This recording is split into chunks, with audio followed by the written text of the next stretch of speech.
Happy Friday, and thanks for joining me for week 4 in our current knit-along, which we're calling Slipping into Spring. And as you know, we're featuring 2 projects.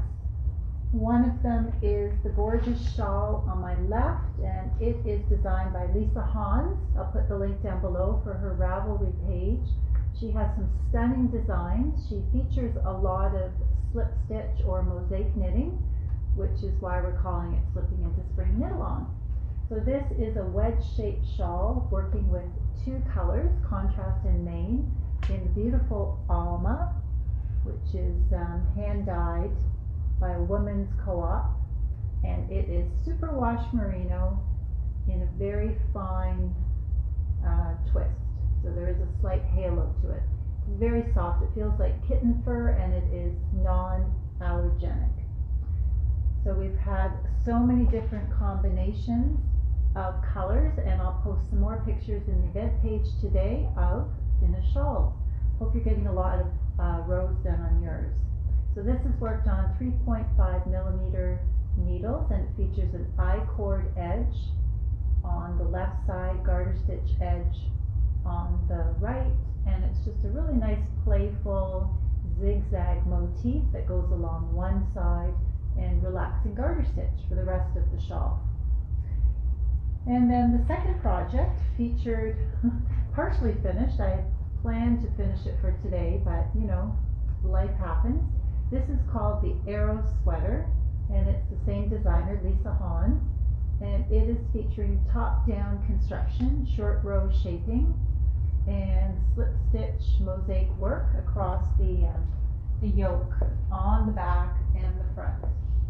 And again, it's 2 colors in the same yarn, Alma, and it will have a lace panel here to transfer into from the stripes, twisted rib.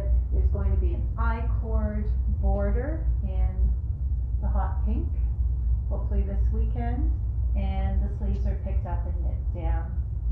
Plain stocking stitch in the hot pink. And there were different ways that you could modify it to personalize it, but I think most people are just sticking to the tried and true pattern or recipe. So that one is worked on a 3mm. I'm using a 3.25. Some of you might be using a 3.5 or 3.75 to get gauge. And it requires 1 skein of color A, which is the light color, and then 2 or 3 skeins of the darker color. So that's been a really fun project, and I will have it hopefully ready over the weekend, block it, and then it'll be in the store for you to see in person if you're in the area. So what can I say about the shawl? So we're suggesting the Icelandic bind off for your final row to give it some extra stretch and bounce. So I'll put the link in the comments so you can see how to do the Icelandic bind off. It almost has a tubular finish to it, and it's not very difficult to do. And then the final decision when you're blocking it is to decide if you want to keep the scallops in or aggressively try to block them out. The scallops are just a natural formation that happens during the mosaic knitting. I think you might be able to see them here, and they're worked along the I-cord edge, and you can see how it gently flares out, in, out, in, out. It's a pretty effect, and it's just caused from the mosaic pattern. When it goes right out to the edge of the work, it makes the stitches tighter along the edge. So far, everybody in our in-store knit-along has decided to leave the scallops and not try to block them out.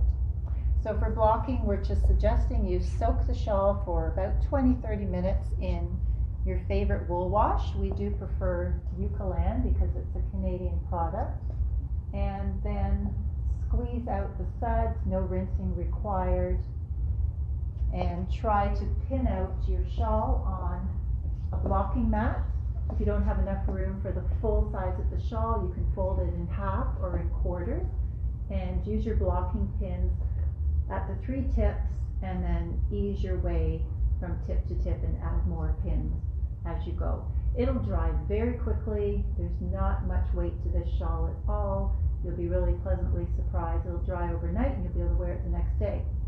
And then in the pattern, tassels are suggested, and we found that about a quarter of our knit-alongers will be putting the tassels on, or at least giving it a go, and the other 3/4 are going to leave them off. So again, it's personal preference, and I'll just demonstrate quickly how to make a tassel if you're not familiar with them. So a cell phone is great, using the long part of the cell phone to wrap the yarn around, but mine is in use right now, so I'm just using a cardboard piece. And in the original pattern, she's just using your 2 colors, A and B, but if you would like to make a more luxurious tassel, like one of our knit-alongers did, you've probably seen her finished photo of her wearing it, then I would suggest you use some of your scrap halo yarn, whatever color you have. I have some cream and I have some gray, and that will just thicken it up and give it a really nice luxurious look. So I'll show you closer to the camera what it looks like. I've been winding it a little bit. So that's my 2 colors together with a strand of the mohair. So I'm holding all 3 strands together.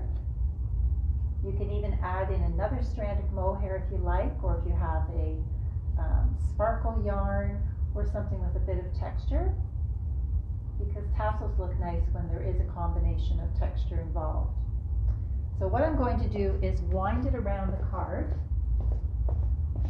I usually go about 20 times and then see how I like the thickness. I don't want my tassels to be too wide and too heavy. I just want them to hang long and lean. Okay, I've gone around about 18 times, so I'm going to stop and I'll cut my 3 ends. And then it's really up to you. You can use all 3 yarns or just one of the yarns to tie it at the top. I think because my cast off color was the gold, I might just use the gold. And I'm going to fold the yarn in half to make it a bit stronger, and I will thread it through the top section of this loop. So this is going to be my piece that I tie, and it will attach to each corner of the shawl. So I've just threaded through the 2-strand piece, and I'm going to tie it at the top in a double knot for security. And don't forget, we have our live grand prize draw at the end of the video, so we're going to pick one of our knit-along winners to win this beautiful basket of yarns. There's some pom-poms in there, faux fur, and needles, and a knitting pattern. So I've double knotted my tie at the top, and I'll leave that for attaching. And then I'm going to carefully slide it off. That's why it's important not to wind it too tight. Slide it off, and I really like the look. It's nice and full, and it's going to make a nice accent on the shawl. And then I'll take a little bit more of my gold yarn, and I will double it for thickness and strength. And I'm going to eyeball it, but usually we wrap the tassel about an inch from the top. So I can hold it in one hand and wrap with the other. Very, very tightly. I'm going around about 6 times. And then I will double knot the 2 ends at the back of the tassel. And with my darning needle, I'm going to sew the ends underneath. So I have my darning needle, I'm going to sew the ends behind the tie and let them work their way into part of the fringe. So that's one end hidden, and it will blend in nicely, and then the other end. And then the last step is just to cut the tassel at the bottom.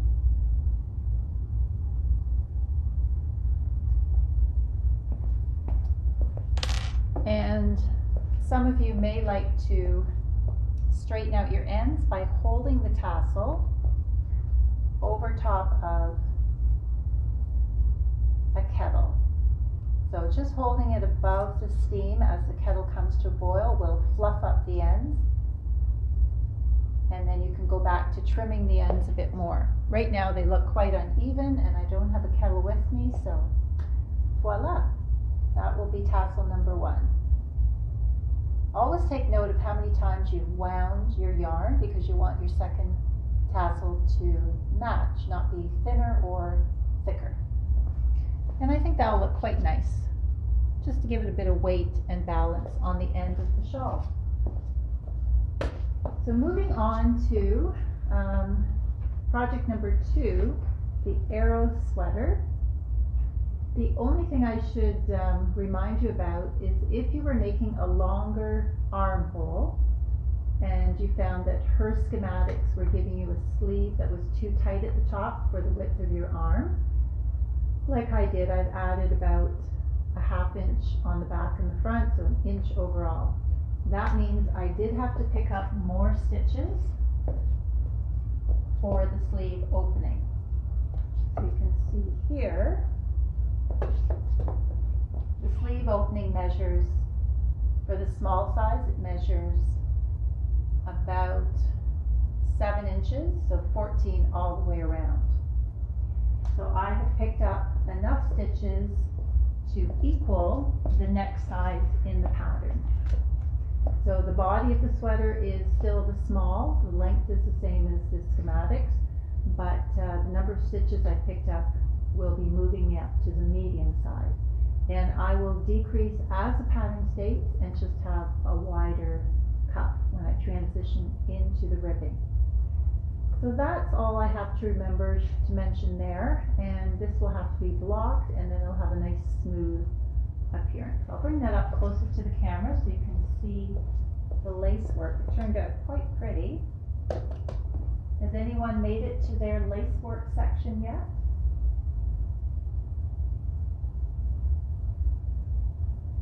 Or have you cast off your shawl? Because we are heading into spring and it's always nice to have a new shawl ready to wear. So that is the lace work completed. When you look closely, you'll see there are little diamonds in there, and then the twisted rib, which was suggested at I think 1 1/4 inches. So I've kept the measurements the same, and then you'll find that you can sew in your ends. You're going to have some ends at the underarm, but when you turn it inside out, this design had a faux seam, which was a purl stitch at the underarm going throughout the body of the sweater, and on the inside it's a knit stitch, so you can easily sew in your ends along either side of the knit stitch and they will not show at all on the right side of the sweater.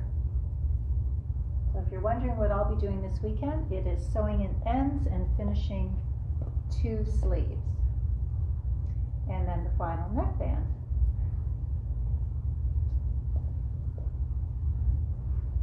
So I hope everybody's been having fun on their knit-along adventure.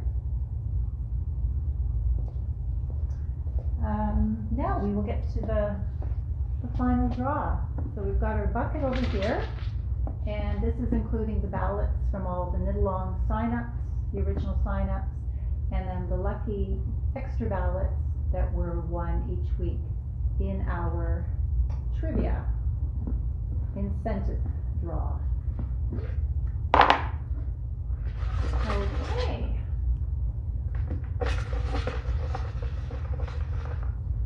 And let's see who the winner will be. Okay, the winner of the grand prize draw on my left is Cindy C. So if you're watching, Cindy C, congratulations. And I hope you enjoy your prize. And actually she's working on the arrow sweater, so hopefully we'll get a picture of her finished sweater in the next week or two. No pressure, Cindy. Whenever you're done, we'll take a picture. So thanks everybody for joining in our spring knit-along, and stay tuned. We'll have another knit-along coming up probably in June, and next week we'll be doing a special video on Friday, a little earlier in the day, but if you can't watch it live, you can catch it later on the weekend, and that will be our pop-up, which is called A Knitting Fable. Something very different. I think you'll really enjoy watching at home or coming in if you can to see what's going on. Thanks again, everyone.